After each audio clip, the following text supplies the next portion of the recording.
makiusap tayo. Siguro pag-usapan natin sa pamamagitan ng United Nations na pwede po ba naming gamitin kahit ngayon pwede po ninyong konsultahin yung tinatawag nilang DUALOS, Mr. President. Ito po yung Division for Ocean Affairs and the Law of the Sea na nasa opisina ng United Nations. Wala pong nasasubmit ang NAMRIA. 14 years ago, inorderan na po silang mag-submit. Bakit hindi po sila makapag-submit? Dahil sa hirap nga po nito. Hindi po pwedeng i-connect, Mr. President. Yun lamang po. Kaya, wag po nilang ipipilit na ako po ay traidor o kaya pro-China. Hindi po. Mr. President, naghahanap lang po tayo ng katarungan at katwiran dito. Kailangan maabisuhan po natin ang Coast Guard na kung ano man ang kanilang pinagsasabi rito, nagkakamali po kayo sapagkat wala pa pong West Philippines, wala pa po tayong mapa. Ang West Philippines Sea, nagkakaintindihan pa tayo, gusto nating gawin, gusto nating i-drawing, pero pagsikapan po natin kung paano natin talaga i-drawing sa harap ng napakaraming legal impediments na nakaharap sa atin. Yun po yung gusto kong linawin, Mr. President. Ngayon, kaugnay po doon sa pagbobotohan natin ngayon, kagaya po na sinabi ni Senator Cayetano, Mr. President, talagang ako po nagtataka, ikukondem po natin ang public statements ng China na hindi ko po nakikita alin-alin po yung mga public statements para po tayong napunta sa eleksyon, mag-i-elect po tayo, pero wala pong kandidato, paano po tayong boboto? Yun po yung pinaka-problema natin. Yung pong Coast Guard, Mr. President, binasa ko po yung kanilang mga kapangyarihan, yung powers and functions of the Coast Guard. Hindi po nagkakamali, nasa 17 functions and powers. Ni isa doon, wala po akong makita, Mr. President, na pwedeng gawin ng isang spokesperson, nagagawa siya ng ganun, pupunta siya sa isang eskwela, magdi-discuss siya doon at sasabihin niya, bully ang presidente ng China at gagawa siya ng caricature. Wala po sa functions eh. Paano po ngayon natin bibigyan ng encouragement na pagbobotohan natin, ididepensa po natin yung paraan na ganun. Tayo po yung nagkakaisa na kailangan po natin ilaban ng sa atin. Nasabi na po yan kanina ni Senator Alan. Ngunit yung pamamaraan po ang problema eh. Ngayon, gusto kong bumoto sana kung halimbawa Manila ang pinag-uusapan natin.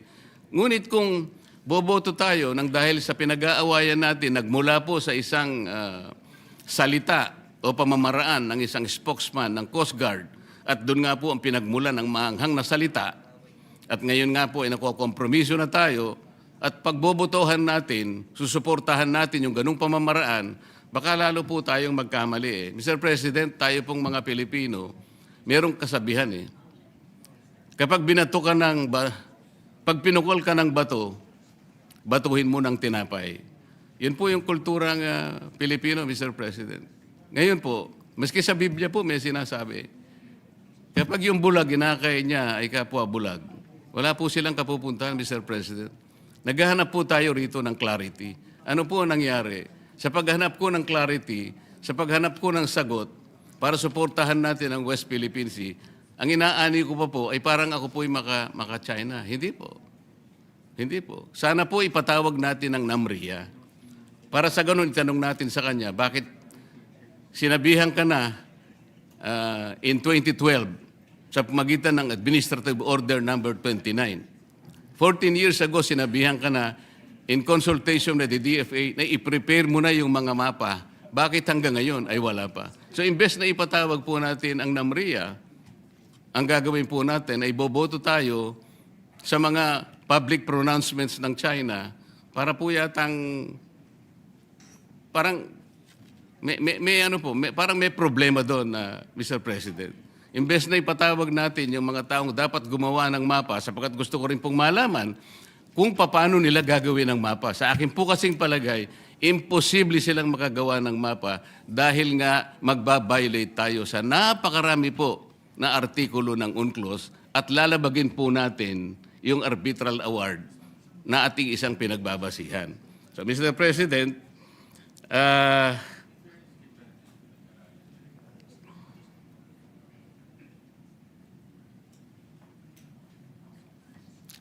magtatapos ako sa isang pananalita na lang, Mr. President. Sa aking palagay po, ang isang pagkakamali ay hindi po may tutuwid ng isang pagkakamali. Hindi po natin magagawa yung gusto nating gawin para kausapin natin ang China sa maliing pamamaraan.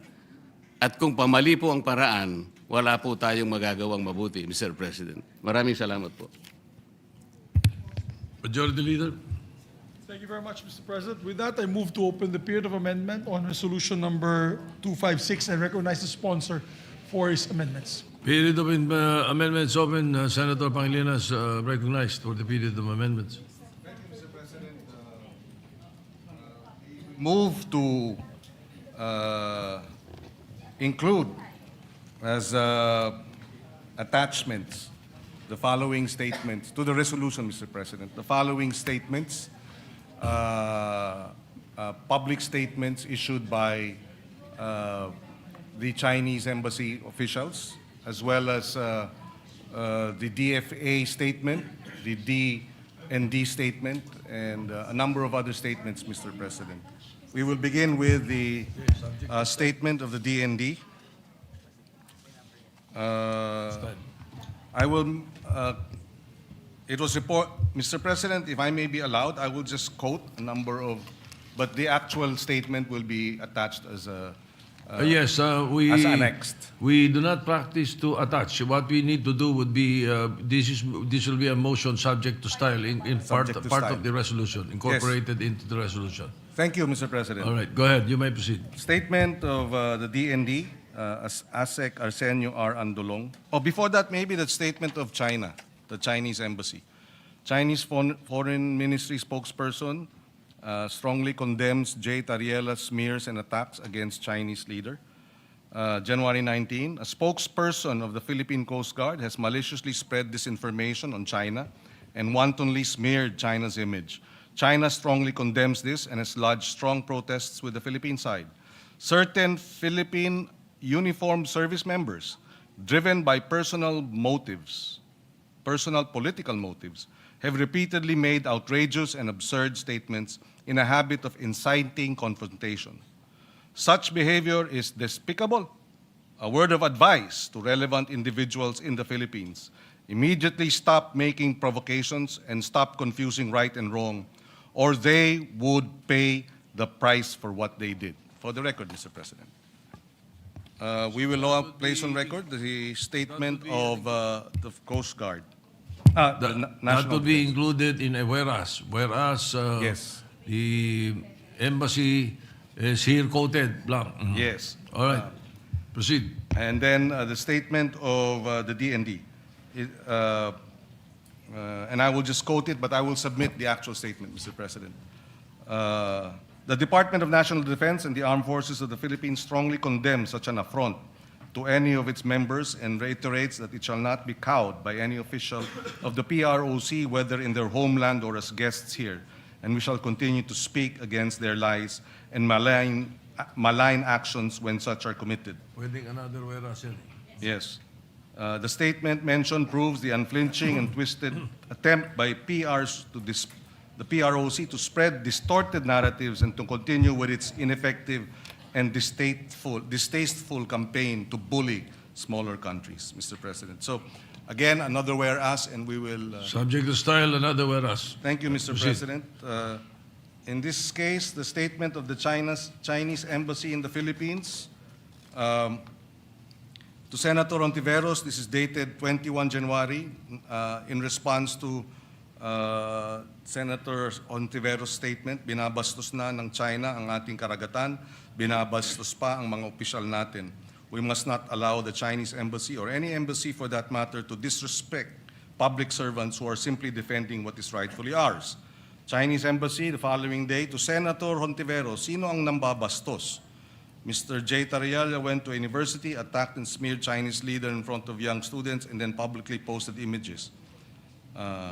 Your logic is simply very ridiculous. You seem to believe that you're free to attack and smear others while denying them. This is referring to Senator Ontiveros, the right to respond or defend their legitimate interests. let me be clear, we do have that right. We may not be able to stop people like Tariela and you from spreading falsehoods, but as an embassy, we have every legitimate right to defend ourselves, tell the truth, present the basic facts, and ensure the public clearly understands China's position. For the record, Mr. President. Yes, perhaps we can we can edit that to incorporate the message in another whereas, subject to style. In another whereas, or perhaps, Mr. President, subject to style, a footnote may likewise be accommodated. Yes. Another statement, Mr. President, by the Chinese embassy, Representative Jokno, your logic is fundamentally erroneous, and so forth and so on. And then on January, Congresswoman, this is also the statement of the Chinese embassy. Congresswoman De Lima released a statement that branded China's position on the South China Sea as Orwellian doublespeak and falsely accused the Chinese embassy of spreading lies about China's aggression in the West Philippine Sea and targeting Philippine officials for doing their job in calling out said aggression. Mr. President, again, subject to style, we will include that statement. And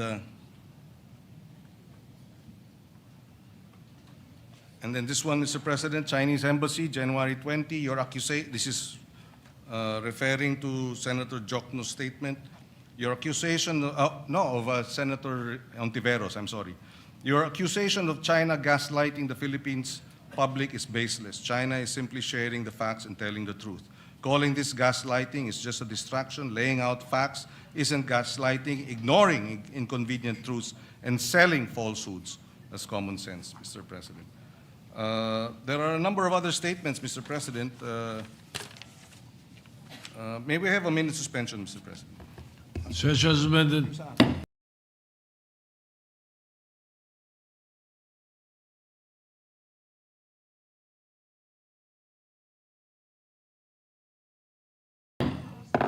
Perhaps you can concise the rest.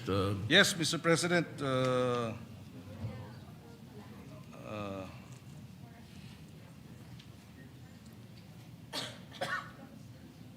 This is in response to a statement that this representation made, Mr. President. And the response was, Deputy Spokesperson of the Chinese Embassy Guo Wei, and he quotes in response to what I said publicly, the rather limited scope of your knowledge does not require the attention of the embassy spokesperson. The deputy spokesperson is more than sufficient. With a surprising lack of understanding of international law and even the most basic diplomatic norms and etiquette, the good senator, referring to this representation, pointed fingers at the embassy, Chinese embassy, claiming that you insult us by having an underling lecture us on the matters of foreign relations. Chinese embassy did not insult you. You embarrassed yourself. For the record, Mr. President. Anyway, Mr. President, we will submit this. And one more, Mr. President. This is in response to Senator Erwin Tulfo. Deputy Spokesperson Guo Wei, you have the freedom to attack others. We also have the right to defend ourselves and push back. Freedom of speech, after all, Mr. Senator, if you don't understand diplomacy or the role of foreign embassies, you might want to think twice before commenting. Or at the very least, take time to understand what are the public exchanges really, bold letters, about. Otherwise, you risk becoming a source of ridicule, Mr. President. So this is a number of the statements that we have now introduced as amendments subject to style, Mr. President. All right. Thank you. There are- Majority Leader. Yes, Mr. President. Thank you, Mr. President.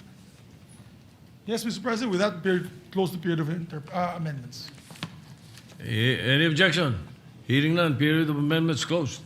With that, Mr. President, I move to approve or adopt proposed Senate Resolution number 256. I so move. Any objection? Hearing none. PS Resolution 256 is hereby adopted. Thank you very much, Mr. President. Subject to style. Subject to style. Thank you, Mr. President. Thank you, Majority Thank you very Leader. much. Thank you Mr. to our President. colleagues. Thank you. Thank you. Mr. President, may I ask for a minute suspension? Session suspended.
President, I move that we consider Senate Bill number 155 under Committee Report number 8. I so move, Mr. President. Senate Bill Number 155. 155. Yes, sir. Any objection? Hearing none, consideration of Senate Bill 155 under Committee Report Number 8 in order. This is an act simplifying the documentary requirements for accessing government financial assistance and other purposes.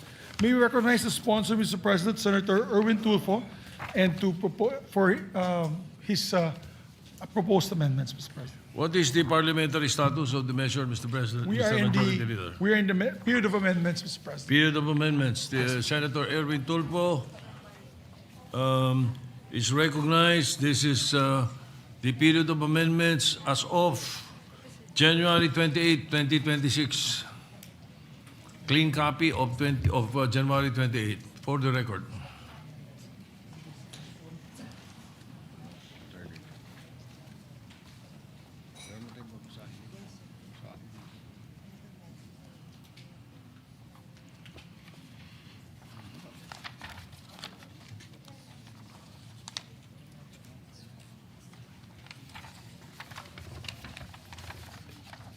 Mr. President, may I introduce my individual amendments based on the copy of Senate Bill number 155 as of January 28, 2026, wherein the committee amendments had already been incorporated. Here are my individual amendments. On page 1, line 2, on the short title of the bill, delete the phrase simplified government aid access and in lieu thereof, insert the phrase direkta at agad na lingap at interbensyon and the acronym in parenthesis DALI or DALI. I so move, Mr. President. Any objections? Hearing none, amendments adopted. Mr. President, on page 2, line 11 to 14, subparagraph 3, delete the phrase referral or endorsement letter issued by the city or municipal social welfare and development office or duly authorized local social worker, or I so move, Mr. President. You want to delete. Any objection? Hearing none, adopted, deleted. And on page 2, line 30 to 35, Mr. President, delete the entire provision of Section 5 and in lieu thereof, insert a new provision. Thus, Section 5 shall now read as follows. Section 5, streamline processing.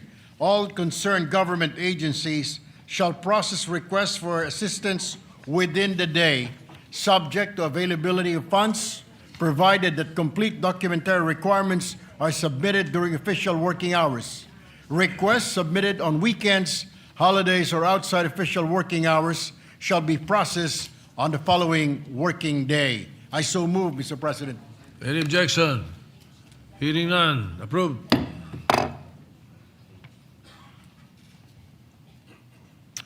On page 3, line 4, Mr. President, delete the phrase also known as the Anti-Red Tape Act. I so move, Mr. President. Line 4. Page 3, line 4, Mr. President. The phrase also known as the Anti-Red Tape Act. I so move, Mr. President. Any objection? Hearing none, adopted. And on page 3, line 5, after the phrase Republic Act number 11032, insert the punctuation mark, comma, and the phrase otherwise known as the Ease of Doing Business and Efficient Government Service Delivery Act of 2018. I so move, Mr. President. Any objection? Hearing none, adopted. And those are my individual amendments, Mr. President. Majority Leader.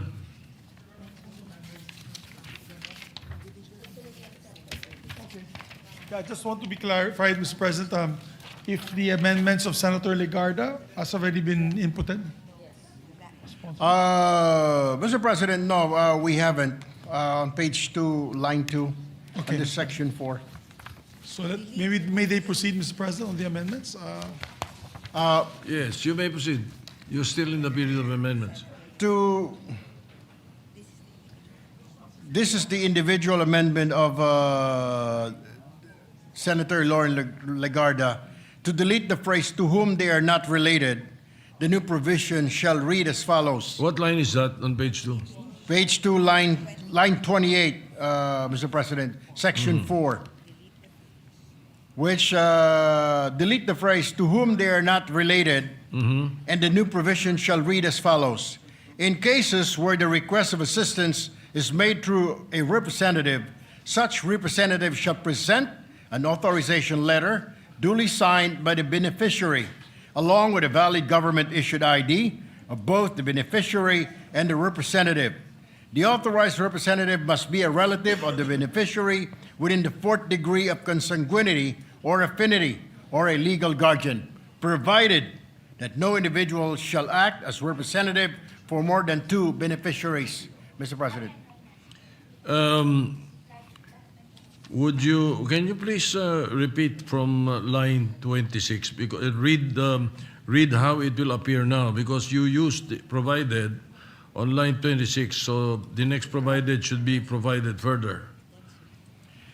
But nevertheless, please read how it will come out now from line 26, starting with provided.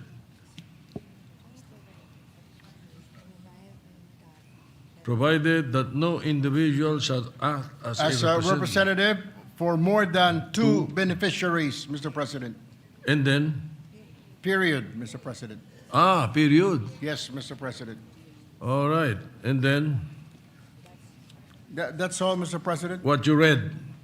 And then the next provided, editorial amendment, provided further, subject to style. Any objection?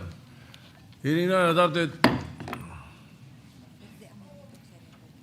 That's the amendment of Senator Lauren Legarda, Mr. President. Any other amendment? Majority Leader? So far, Mr. President, there's no more amendment. There's a request, Mr. President, of our Minority Floor Leader to ask some clarificatory questions, Mr. President. Clarificatory? Questions. Clarifying?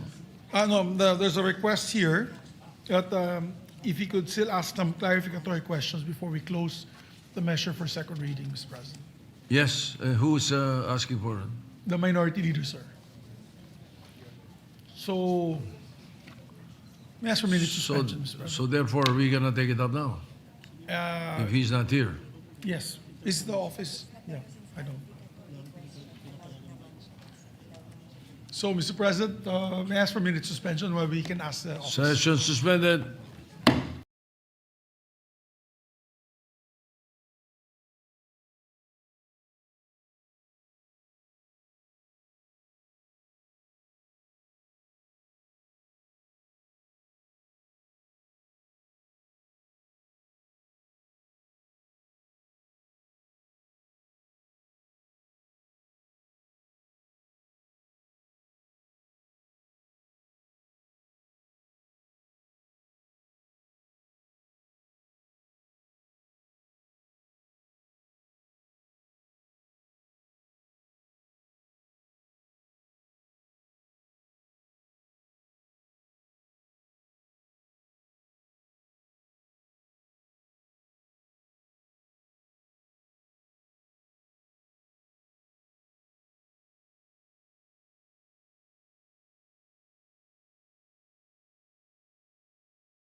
Thank you, Mr. President. I was told by the office of Senator, our distinguished Minority Floor Leader, that they're drafting also certain amendments to the bill. So let's give the office of the Minority Floor Leader, Mr. President, at least a day so we can suspend consideration of the measure for the meantime, Mr. President. All right. Any objection? Consideration of the measure suspended. Thank you, Mr. President. Mr. President, I move to resume consideration on Senate Bill. Oh, before I do that, may I just put on record, I believe Senator Risa Ontiveros also wants to insert to the records her explanation of vote or an explanation of the adoption of the resolution that we passed earlier this afternoon, Mr. President. Earlier, she would like to manifest or insert into the records? Insert, Insert Senator. into the records. Thank you, Mr. President. So inserted. Thank you, Mr. President. Senator Lacson, Mr. President, I move that we resume consideration of Senate Bill number 1629 under Committee Report number 23, Mr. President. Any objection? Hearing none, consideration of Senate Bill 1629. Mr. President, yes, this is the act amending the, or rather, the act mandating the establishment of multi-faith prayer and quiet rooms. May I recognize the sponsor, Senator Robin Hood Padilla, to propose the amendments, Mr. President.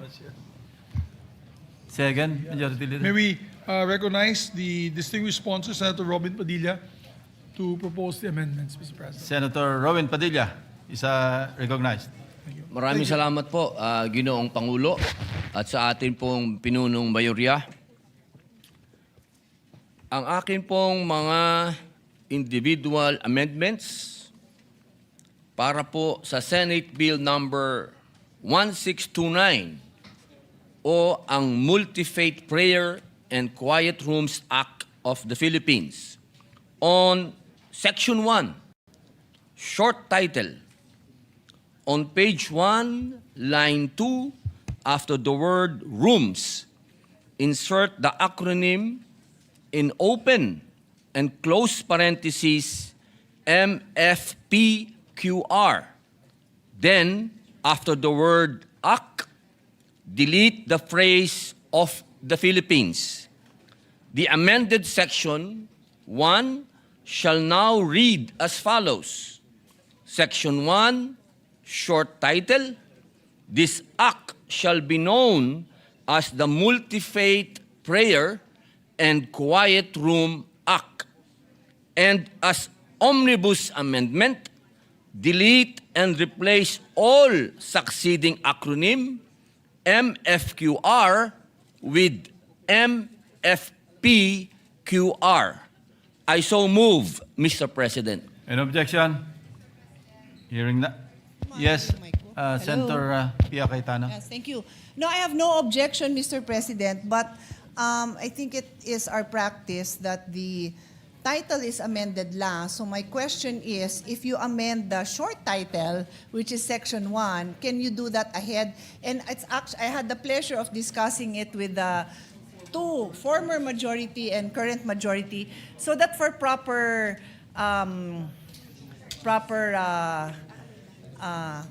our guidance, Mr. President. So can we start with the short title? We can. Okay, so just to clarify, because if the short title is different from the title, then we will ask questions. But because we already know where this is going, then there's no question to ask. Thank you, Mr. President. No objection, just clarifying. Thank you. Thank you, ma'am. So, yeah, hearing no objection, the motion is approved.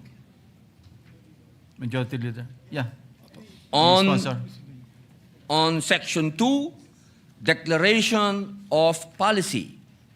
On page 1, line 9, after the word government, delete and replace the word workplaces with offices. I so move, Mr. President. An objection? Hearing none, motion is approved. On Section 3, definition of terms. On page 2, lines 5 to 9, subsection B shall be relettered as subsection A and shall be amended to read as follows. A. Government offices refer to central and regional offices of the national government, including constitutional bodies, government-owned or controlled corporations, government financial institutions, state universities, and colleges, and offices of local government units, and I so move, Mr. President. An objection? Hearing none, motion is approved.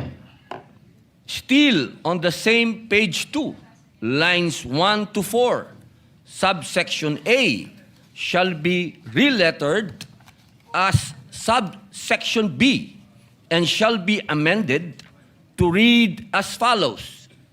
B, multi-faith prayer and quiet room.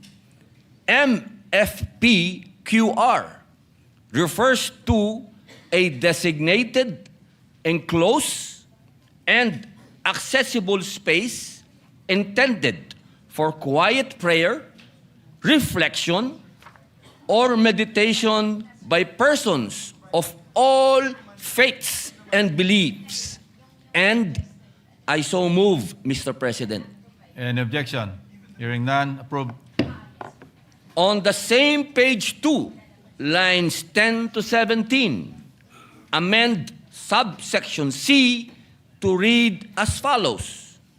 C, public-facing establishments refer to government-owned or privately owned facilities that regularly admit the public, such as but not limited to transportation hubs and terminals, airports, seaports, malls, markets, hospitals, and health facilities, educational institutions, courts, museums, parks, sports facilities, convention venues, and buildings providing essential frontline services.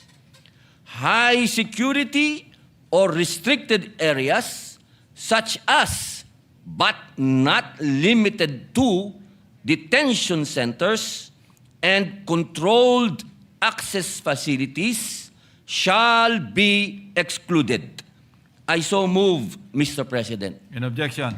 Mr. What is the President. pleasure of Senator Pia Cayetano? It's not an objection, but with the consent, Mr. President, of the sponsor, we would like to propose that instead of the word facilities, which is the word being inserted in this paragraph, it is the word complex. And we explained this during the period of interpellation, and His Honor had said that he is open to all our suggestions, that there are sports facilities that may be just one room.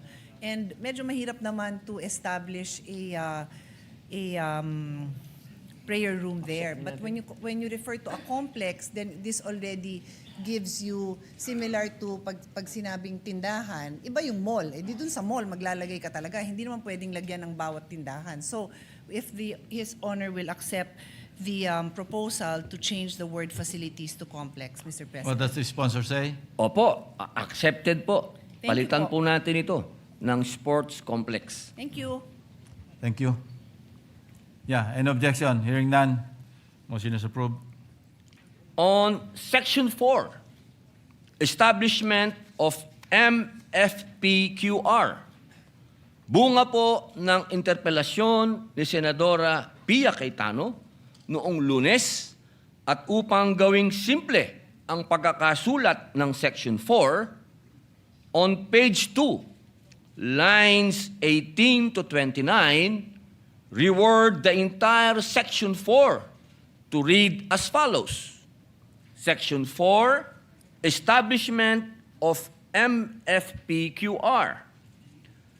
Government offices and public-facing establishments shall, as far as practicable, establish at least one MFPQR or designate an existing area or areas within their premises for this purpose. The concerned government offices and public-facing establishments shall maintain the MFPQR as a religiously neutral space without any furniture, fixture, or symbol representing any specific religion or denomination. Religious items may be brought in for prayer or meditation and shall be cleared from the premises after use. Period. Period. Public-facing establishments shall bear the cost in compliance with this act. I so move, Mr. President. In objection? Hearing none, motion is approved. On Section 5, minimum design and facility requirements. Bunga muli ng interpelasyon ni Senadora Pia Cayetano noong Lunes po.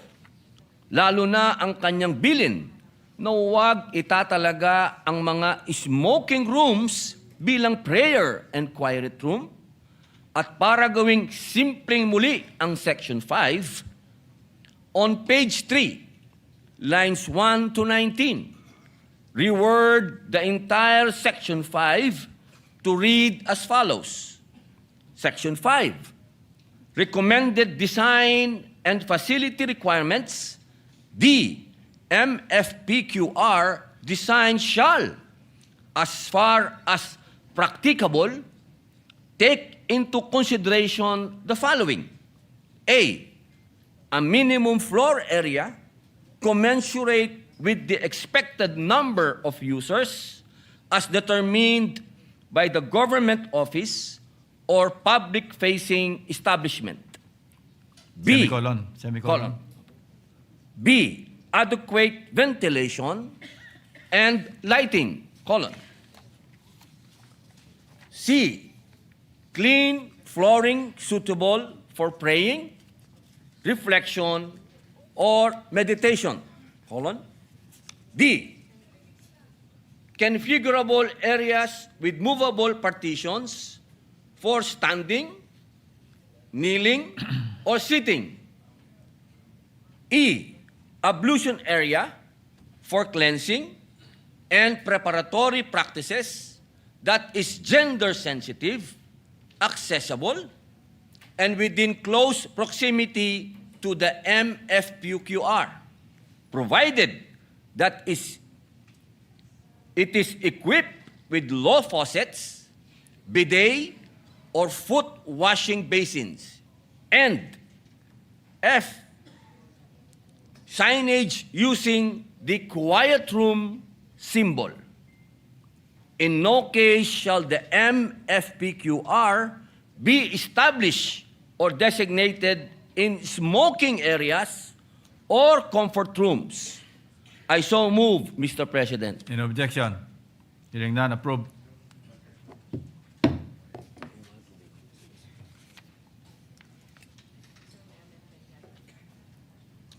Senator Sorry, Lauren. Sorry, Mr. yes, ma'am. President.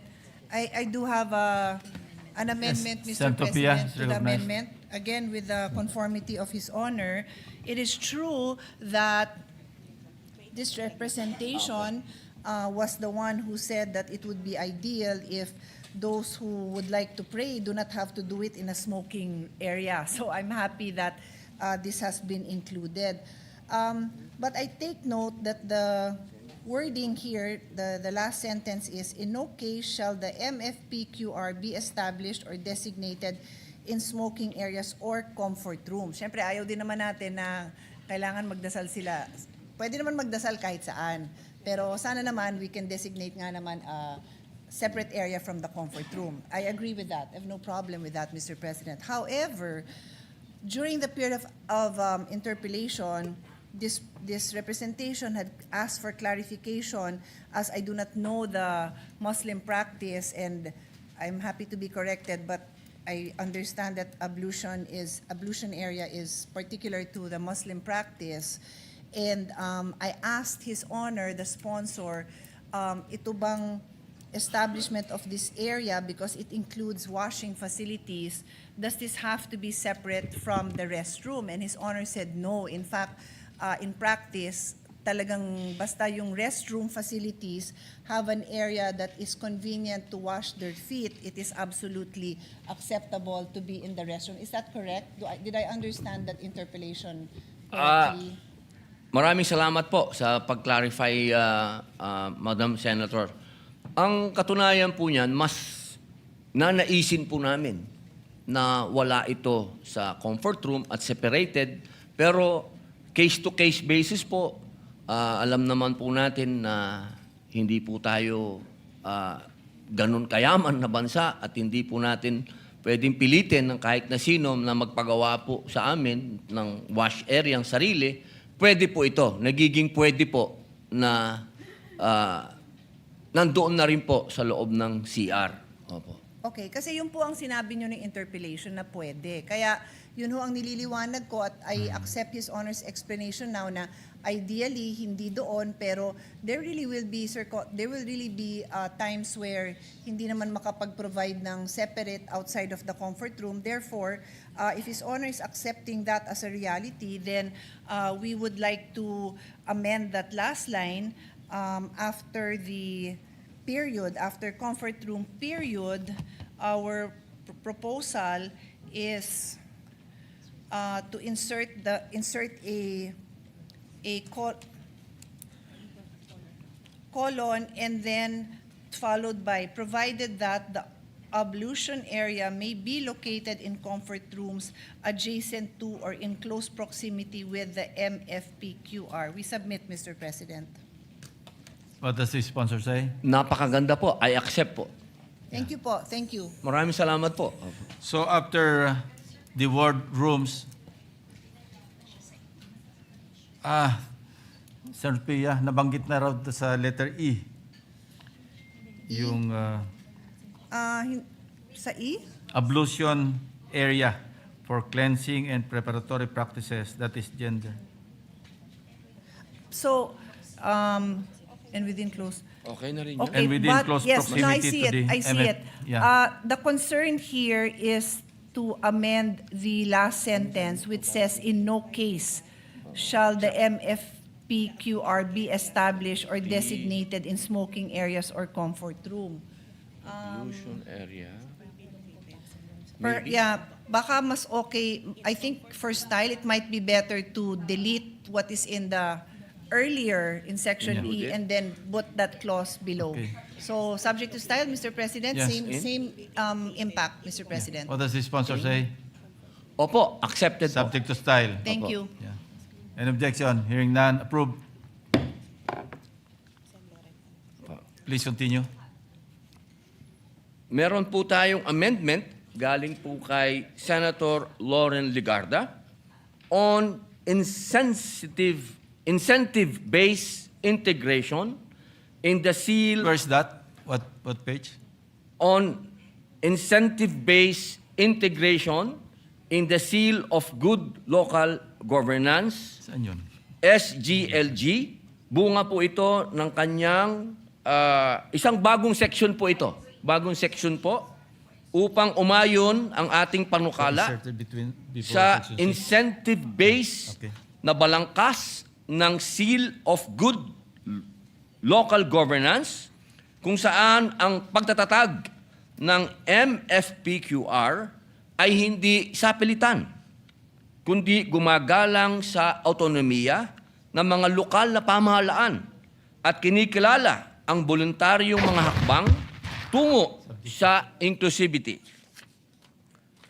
On page 3, line 20, a new section 6 Section 3. on incentive-based integration of establishment of multi-faith prayer and quiet rooms, MFPQR, in the seal of good local governance shall be added. The proposed provision will read as follows. Section 6.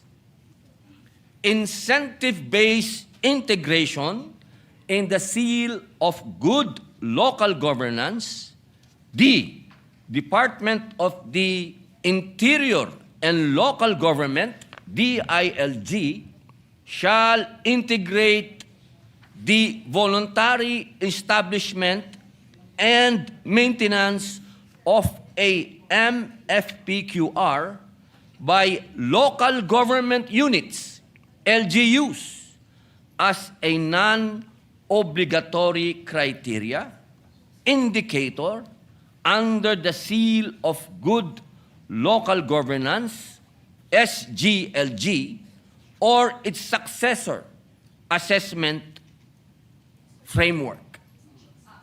Compliance with this indicator shall not be mandatory, and non-compliance shall neither disqualify nor demerit an LGU from obtaining or retaining the seal.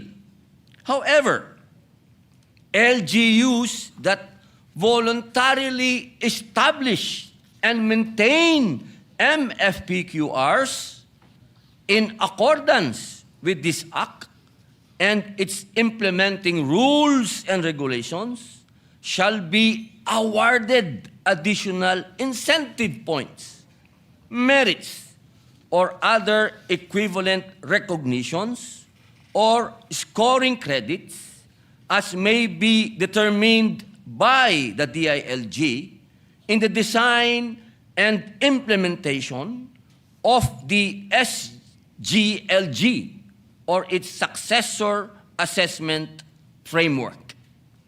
D, DILG shall promulgate the necessary guidelines to operationalize this incentive-based indicator, including criteria for assessment, documentation requirements, point allocation, and verification mechanisms, ensuring that implementation remains voluntary, non-discriminatory, and consistent with the principles of local autonomy and inclusivity.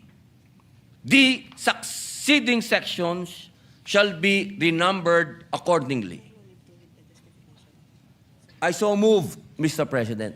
An objection? Hearing none, approved. Senator Lauren Legarda amendment on Local Government Support Fund. Muli po, bunga po ito ng mungkahi ni Senadora Lauren Legarda. Isang bagong seksyon po uli upang isama sa MFPQR sa listahan ng mga kwalipikadong proyekto sa ilalim ng Local Government Support Fund upang ang mga lokal na pamahalaan ay mabigyan ng malinaw na batayan sa pagpopondo sakaling piliin nilang magtatag ng mga pasilidad na ito nang hindi lumikha ng anumang obligasyon na gawin ito. Ang pagsasailalim din nito sa mga alituntunin ng DBM ay nagpapanatili ng wastong fiscal oversight at tinitiyak ang pagsunod sa mga budgeting at fund utilization standards.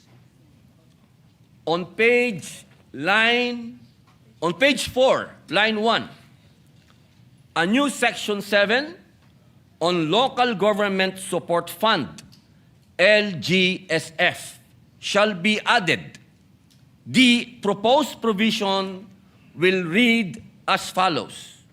Section 7, Local Government Support Fund eligibility. The Department of Budget and Management, DBM, shall include the establishment, construction, retrofitting, or improvement of MFPQRs in the menu of eligible projects that may be financed under the Local Government Support Fund, LGSF, subject to the rules, guidelines, and policies issued by the DBM on budgeting, programming, prioritization, and fund utilization. The subsequent sections shall be adjusted and renumbered accordingly. I so move, Mr. President. An objection? Hearing none, approved.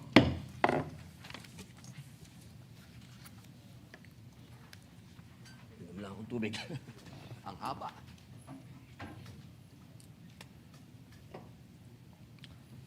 On Section 6, voluntary compliance, bunga muli po ng interpelasyon ni Senadora Pia Cayetano, at upang maging mas alinsunod sa diwa ng panukala na pagiging bukas sa anumang relihiyon at hindi magkaroon ng anumang bahid ng pagkiling sa isang relihiyon, ilang mga amyenda po sa Section 6. On page 3, line 21, after the acronym MFPQRs, delete and replace the word compliant with the phrase in accordance. On the same page 3, line 22, after the word act, delete the phrase and its implementing rules and regulations. Then, on the Excuse me, same line... Senator Padilla, Opo. isa-isahin mo lang. Apo. Sorry po. Walang lamsam. Apo. I so move, Mr. President. In objection, hearing none, approve. On the same page 3, line 22, after the word act, delete the phrase and its implementing rules and regulations. Then, on the same line 22, replace the word Muslim with multi-faith. I so move, Mr. President. In objection, hearing none, approve. On the same page 3, line 24, after the word by, delete the phrase pertinent and. I so move, Mr. President. In objection, hearing none, approve. On the same page 3, line 26, after the word in, delete and replace the acronym DOT with the phrase the Department of Tourism. I so move, Mr. President. In objection, hearing none, approve. Mula naman po kay Senator Loren Legarda, on the same page 3, line 27, add a new paragraph. B. The proposed paragraph B will read as follows. B. The Department of Trade and Industry, DTI, in coordination with the Department of the Interior and Local Government, DILG, shall establish a voluntary recognition program to encourage the establishment and maintenance of MFPQRs in private, public-facing establishments.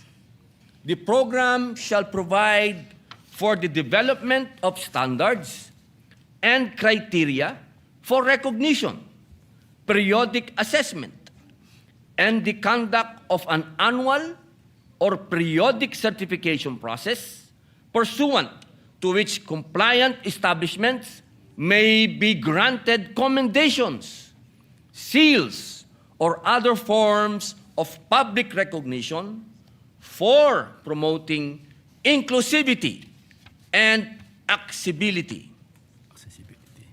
The specific criteria, procedures, standards, and modalities for participation, assessment, and recognition under this section shall be provided in the implementing rules and regulations of this Act.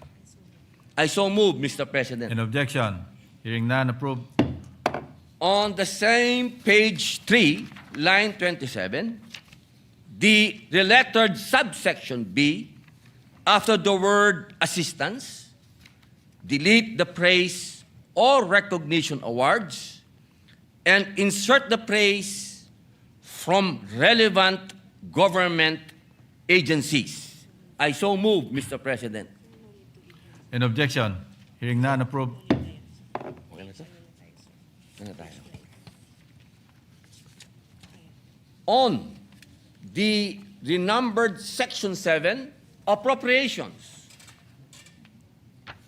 On page 4, lines 1 to 6, reward the entire renumbered Section 7 to read as follows. Section 7, appropriations. The amount needed for the initial implementation of this act shall be charged against the current year's appropriations and the corporate operating budget, COB, of the government agencies concerned. Thereafter, such sums as may be necessary for its continued implementation shall be included in the General Appropriations Act or the COB as the case may be. I so move, Mr. President. An objection? Hearing none, approved.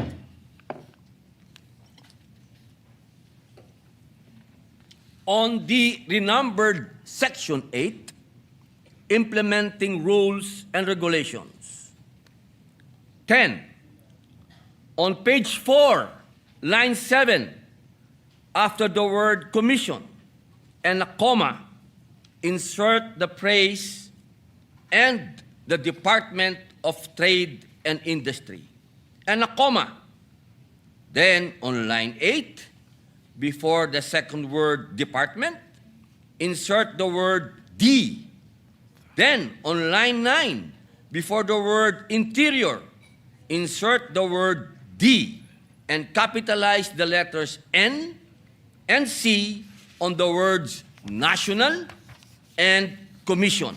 I so move, Mr. President. An objection? Hearing none, approved. On the renumbered Section 9, separability clause. On page 4, lines 12 to 14, reword the entire Section 9 to read as follows. Section 9, separability clause. In any provision of this act is declared unconstitutional, the remainder hereof not otherwise affected shall remain in full force and effect. I so move, Mr. President. An objection? Hearing none, approved. On the renumbered Section 10, repealing clause, on page 4, lines 15 to 18, reword the entire Section 10 to read as follows. Section 10, repealing clause.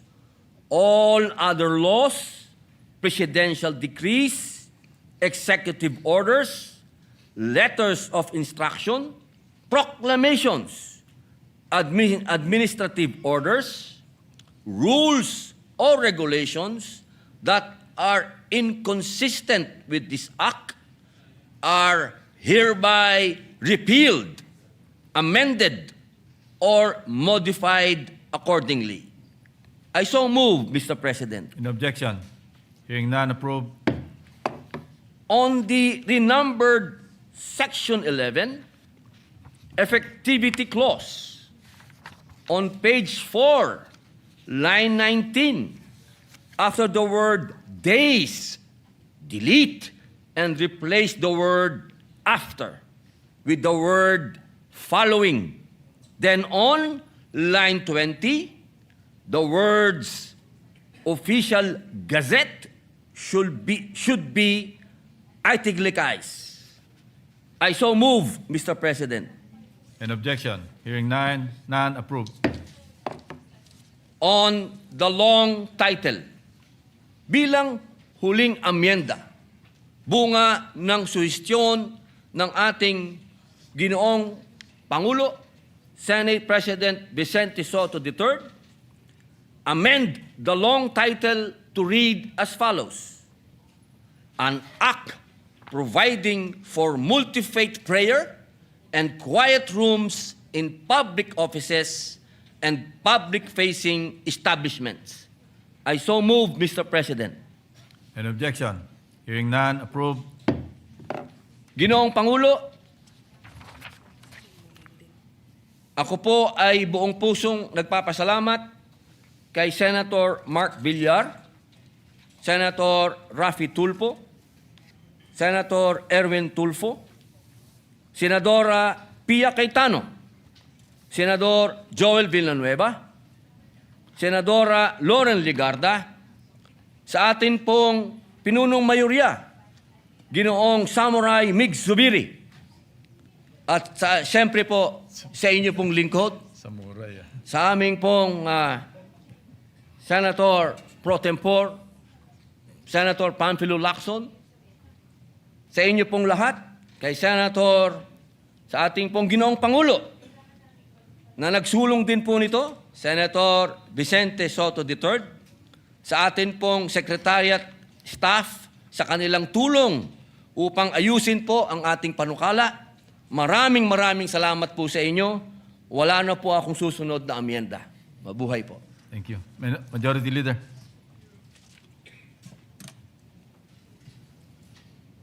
Maraming salamat sa ating sponsor and author of the measure. With that, Mr. President, I move to close the period of amendments. Any objection? Hearing none, period of amendment is hereby is closed.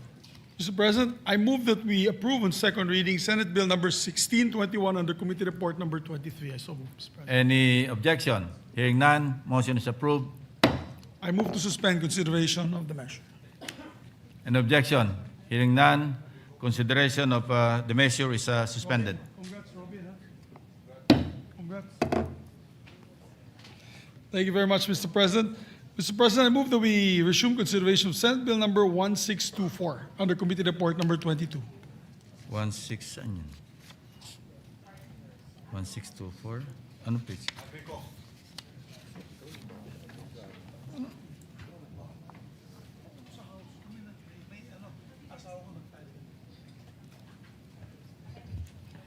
An objection. Consideration of Senate Bill 1624 This is the bill on the Congressional under Commission on Committee Report Agriculture. number 22. Yes, Mr. President. Mr. President, I move that we recognize, we are in the period of amendment. May we recognize the sponsor, Senator Francis Kiko Pangilinan, if there are any amendments proposed by the gentleman. Yeah. An objection. Hearing none, Senator Francis Pangilinan is recognized. Yes, thank you, Mr. President. After conferring with our staff as well as the loan reservation, the minority leader, we have been informed by his staff, Attorney Devana, that he is no longer going to raise clarificatory questions during the period of amendments, and therefore we can now close the period of amendments. And no amendments, Mr. President. There being no amendments, Mr. President, move to close the period of amendments. An objection.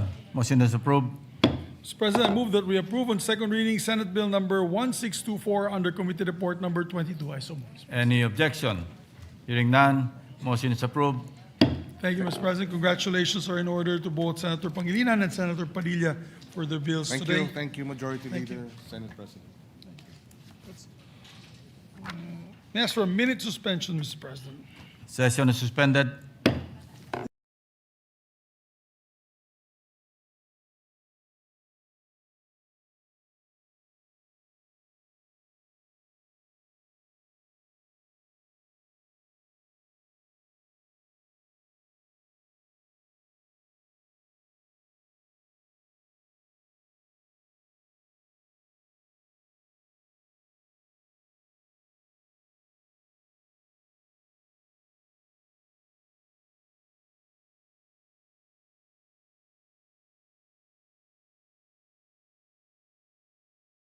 Mr. President, I move to suspend consideration of Senate Bill number 1624 under Committee Report number 22. So moved. An objection? Hearing none, motion is approved. Thank you, Mr. President. With that, I move that we adjourn session until, oh, sorry. Anong bill? Okay, Mr. President. I move that we suspend the adjournment for a few more minutes since the good sponsor has been waiting patiently for his sponsorship. Mr. President, I move to, may we ask for additional, I move for the additional reference of business, Mr. President. Does it need an additional reference? No need. Okay, Mr. President. With that, I move to transfer from the calendar of ordinary business, Mr. President, Senate Bill number 1743 under Committee Report number 25. I so move, Mr. President. Any objection? Hearing none, approved. May I ask the Secretary to read the title of the measure, Mr. President? Secretary is hereby directed to read the title of the measure. An act amending Republic Act Number 10699 or National Athletes and Coaches Benefits and Incentives Act by Senator Go. Senator Christopher Bongo is recognized to sponsor the measure.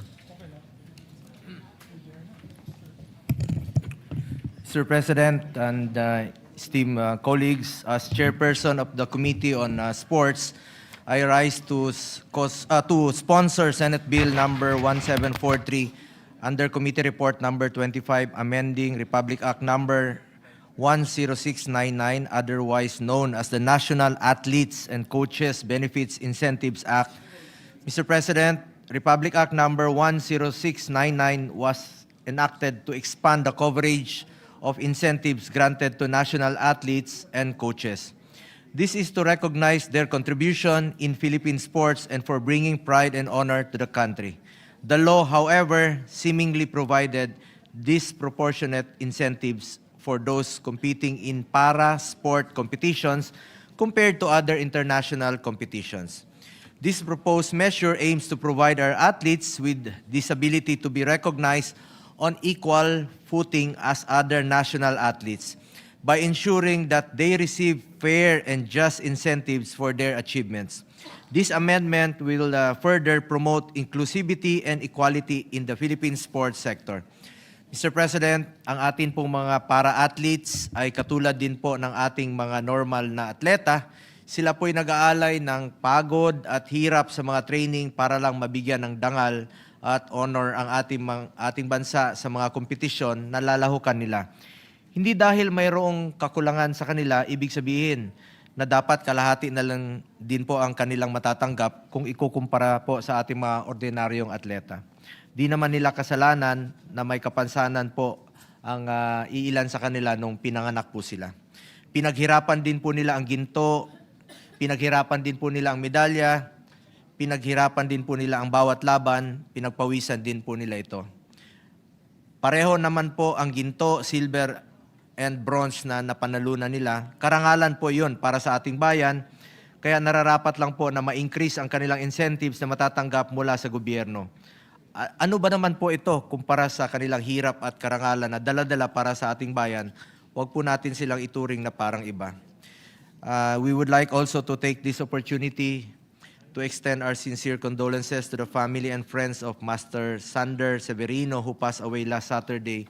Si Sander po ay isang magiting na manlalaro ng chess who won 5 gold medals in the recent ASEAN Para Games. We honor his contribution to Philippine sports. Kaya, Mr. President, bigyan natin sila ng tamang pagpapahalaga na nararapat sa kanilang mga talento at tagumpay. Ito po ay para rin magsilbing kanilang inspirasyon at motivation na magpatuloy sa kanilang pagbibigay karangalan sa bansa. In the recently concluded ASEAN Para Games, nandito po sila last week, no, binigyan natin ng parangal. Team Philippines garnered 45 gold medals, 37 silver medals, and 52 bronze medals, finishing 4th overall. It is our best ranking ever in this multi-sporting event. The provision of incentives will also inspire future generations to embrace para sports and pursue their athletic dreams. Ayan po, nasa litrato na pumunta po sila rito sa atin sa Senado. Encouraging young individuals with disabilities to participate in sports, fostering a culture of inclusivity and empowerment. This will ultimately lead to a more diverse and enriched sports community that celebrates the achievements of all athletes regardless of their abilities. The funding requirement for the increase in incentives for para-athletes is covered by the National Sports Development Fund, NSDF, of the Philippine Sports Commission. At timing na rin po ito dahil just recently with the finality na po mula sa Supreme Court, affirmed its decision directing the Philippine Amusement and Gaming Corporation and the PCSO to remit a portion of their income for the funding of PSC. As such, the funding of this for this measure will be adequately and sustainably covered by the NSDF. Dati kasi portion lang po ang nire-remit ng PAGCOR and PCSO sa PSC. Ngayon po, with finality, pwede ibibigay na nila yung buo na naayon po sa batas. So, sana po mapagbigyan na rin po itong batas na ito na pantay po ang matatanggap ng mga para-athletes. Kasama na rin po, sabay na sila, pantay-pantay with the regular or elite athletes.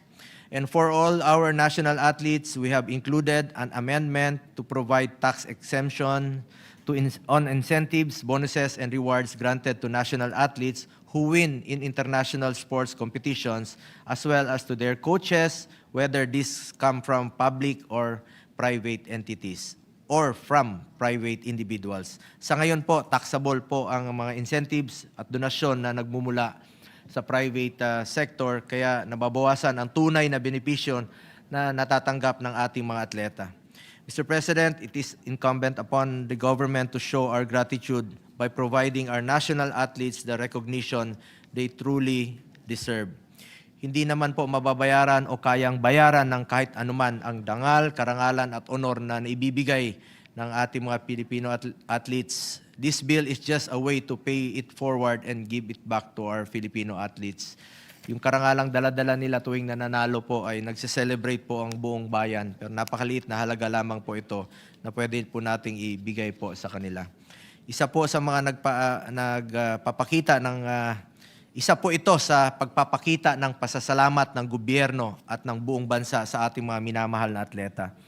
We thank our colleagues who have also authored this measure, Senator Pia Cayetano, Senator Jingo Estrada, Senator Rafi Tulfo. I also understand that Senator Joel Villanueva, Senator Kiko Pangilinan, and Senator Camille Villar also signified their intention to co-author this bill.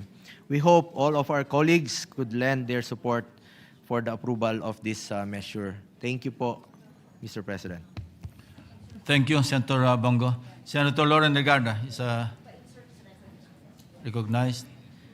Salamat po, Senator Lauren. Thank you, Mr. President. I just wanted to associate myself with a good sponsor, and I actually have a speech. Let it just be inserted in the record. So that's a co-sponsorship speech, but with his permission, may I also request to be co-author of the measure. Thank you. Salamat, Senator Lauren. So inserted into the records. Mr. President, Also, Senator Robin Padilla. Salamat rin po, Senator Robin. Yeah, Senator Robin Padilla is recognized. Maraming salamat po, Ginoong Pangulo. Nais ko pong maging kabahagi ng panukala na ito at ito po kasi ay gusto ko pong malaman ng lahat. Noong ako po ay noong 2006-2007, ako po ay masugid na sumuporta po sa pagyabong ng Muay Thai sa Pilipinas. At ako po ay kasama sa ginawang mga training ng ating mga mandirigma na lumaban po sa iba't ibang bansa. Kasama po dyan ang Philippine Olympic Committee. Katunayan po, totoo po yun. Ako po'y napasama dyan. Hindi ako dahil sa magaling ako o mas magaling ako sa kanila. Hindi po, napasama po ako dahil sa financial support sa kanila. Ako po ang nagbibigay ng pamasahe dyan, papunta sa abroad. Nagbibigay na pang hotel, kapag ka nanalo, binibigyan mo ng premyo dahil kulang na kulang po talaga ang suporta sa ating mga atleta. Kaya ako po ay sumusuporta sapagkat ito po ay napakahalaga. Maging ito man po ay para sa mga Olympian man o para sa Paralympian man, ito po ay makatarungan na ibibigay sa kanila. Mahalaga po rin ang probisyon na tax exemption at tax deduction sapagkat ang mga insentibo at donasyon para sa ating mga atleta at coach ay hindi po negosyo, kundi pasasalamat ng bayan at dapat hikayatin, hindi parusahan ng buwis. Ginoong Tagapangulo, ang lakas ng bansa ay nasusukat sa kung papaano nito inaalagaan ang mga handang lumaban para sa watawat.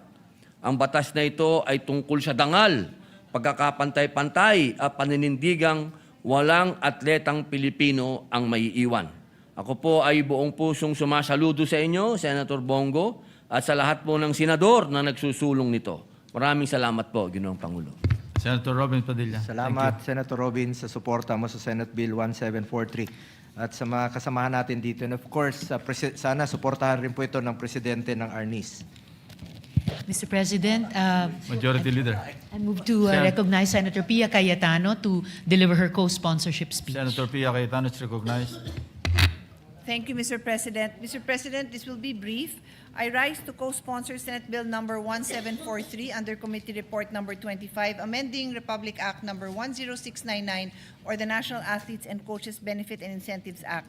The bill of this representation, Senate Bill number 27, was taken into consideration under this measure.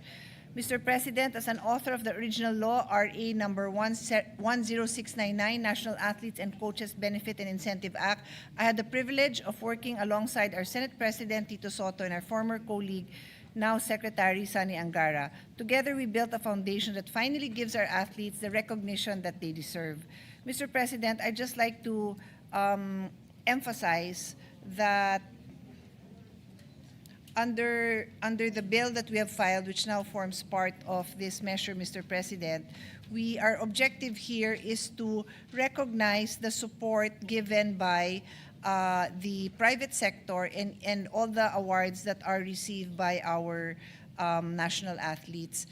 Currently, they are charged 6%, Mr. President, and it is our humble view that these awards that they get, we would be able to remove these we would be able to give them the full benefit of these rewards, Mr. President, because not only is this hard work, not only is this a product of their hard work and sacrifice, but really, Mr. President, they have brought so much pride to our country, and